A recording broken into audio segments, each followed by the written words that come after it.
हमने शहर को दी एक नई पहचान, हम हैं सिंघानिया बिल्डकॉन।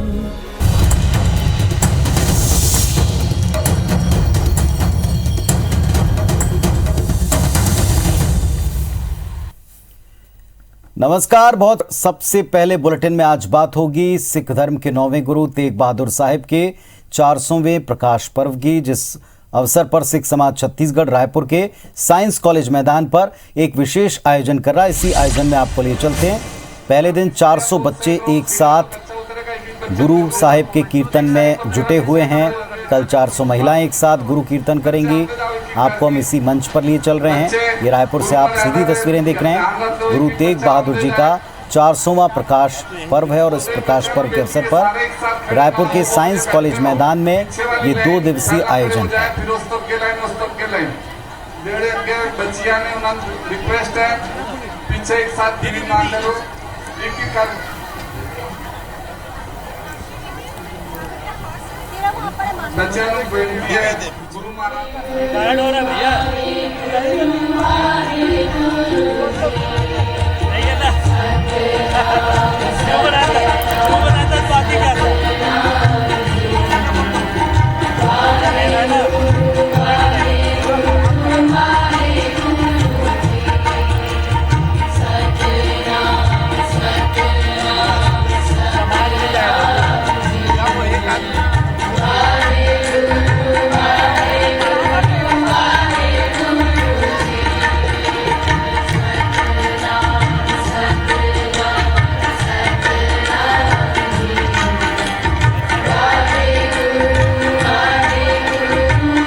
बड़ी खबर इस वक्त छत्तीसगढ़ में विधानसभा चुनाव भले ही 1.5 साल का वक्त हो, लेकिन कांग्रेस ने अभी से एक्शन मोड में आना शुरू कर दिया।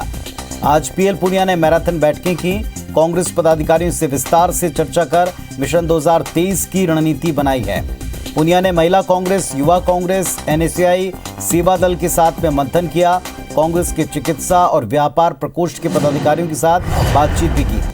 शाम को कांग्रेस समन्वय समिति की बैठक हुई है, जिसमें सीएम भूपेश बघेल भी शामिल हुए हैं। इस बैठक के बाद सीएम भूपेश बोले हैं, मिशन 2023 की तैयारी के ऊपर बातचीत की गई। पीसीसी चीफ मरकाम ने कहा, सभी विधायकों का रिपोर्ट कार्ड आ चुका है, कुछ कमियां हैं जिसे चुनाव से पहले पूरा करना है। वहीं प्रदेश प्रभारी पुनिया ने कहा कि अब हर महीने समन्वय समिति की बैठक होगी। इन बैठकों के दौरान सप्तगिरी उल्का, चंदन यादव, पीसीसी चीफ मोहन मरकाम मौजूद रहे।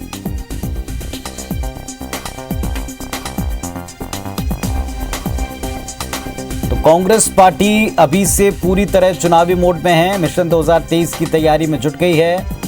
मोर्चा, प्रकोष्ठ, इन सभी की मीटिंग और मंथन का दौर जारी है। हर महीने समन्वय समिति की बैठक होगी, ये प्रभारी पीएल पुनिया का बयान है।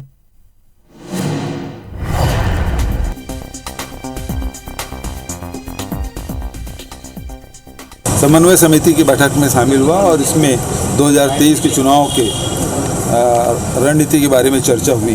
सरकार के पास सभी 90 विधानसभा के रिपोर्ट आ गए हैं, विधायकों का भी परफॉर्मेंस आ गए। उसके आधार पर कुछ कमियां हैं तो उन कमियों को दूर करने के लिए कहा जाएगा। उसमें जितने भी, मैं भी विधायक हूं, तो अगर कुछ कमियां हैं तो उन कमियों को हम लोग, हमारे पास 1.5 साल समय है। हमारे सहयोगी सौरभ परियार हमारे साथ में जुड़ गए हैं। जी सौरभ, बताएं मीटिंग्स के बारे में, क्या अपडेट मिला वहां से? जी बिल्कुल, देखिए बहुत लंबी बैठक चली है, लगभग 2 घंटे से ज्यादा कोऑर्डिनेशन कमेटी की बैठक चली है और महत्वपूर्ण जो है 2023 विधानसभा और 2024 लोकसभा चुनाव के मद्देनजर ये पूरी तरीके से रणनीति बनाई गई। और जैसे स्पष्ट रूप से आप देखिए कि 90 विधानसभा में जो 70 जो कांग्रेस के विधायक हैं, उनकी रिपोर्ट कार्ड जो है पिछले दिनों बनाया गया था और उस रिपोर्ट कार्ड में कांग्रेस के कई विधायकों का परफॉर्मेंस ठीक नहीं है, जो काफी चिंताजनक है कांग्रेस के लिए और राज्य सरकार के लिए। तो ऐसे में कोशिश की जा रही है कि उन क्षेत्रों में अब ज्यादा फोकस किया जाए जहां जहां विधायक कमजोर है, जिनका परफॉर्मेंस ठीक नहीं है। तो बताया जाता है कि जो रिपोर्ट है उसमें बस्तर और सरगुजा, वहीं पर सबसे ज्यादा जो है कांग्रेस के विधायकों का रिपोर्ट कार्ड जो है ठीक नहीं है। और इसलिए आप देखिए कि मुख्यमंत्री भूपेश बघेल भी जो है अपना जो 4 मई से विकास जो यात्रा निकाल रहे हैं विधानसभाओं में, उन दोनों संभागों से निकाल रहे हैं। और चूंकि दोनों संभागों में आदिवासियों के लिए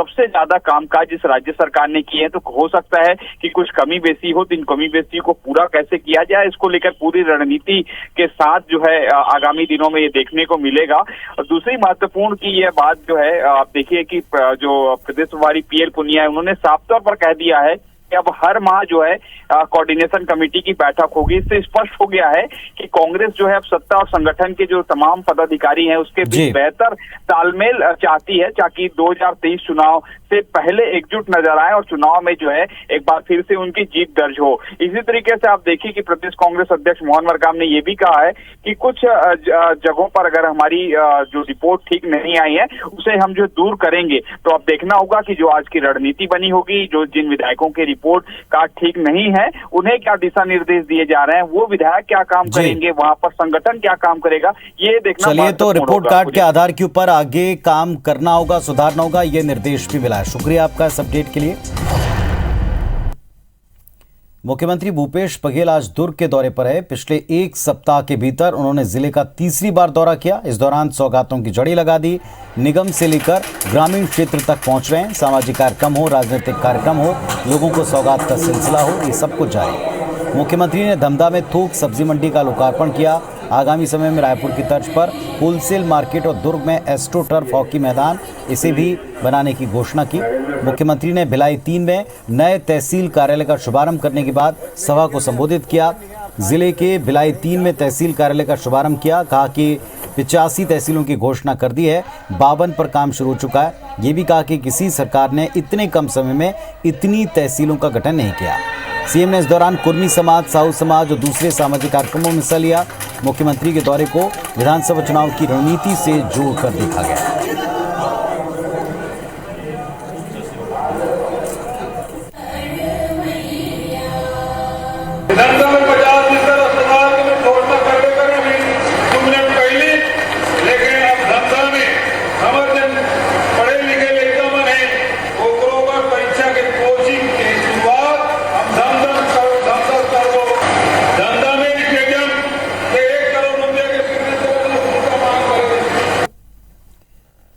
तो इस बुलेटिन में फिलहाल इतना ही। तमाम खबरों और अपडेट्स के लिए आप देखते रहें IBC 24। नमस्कार।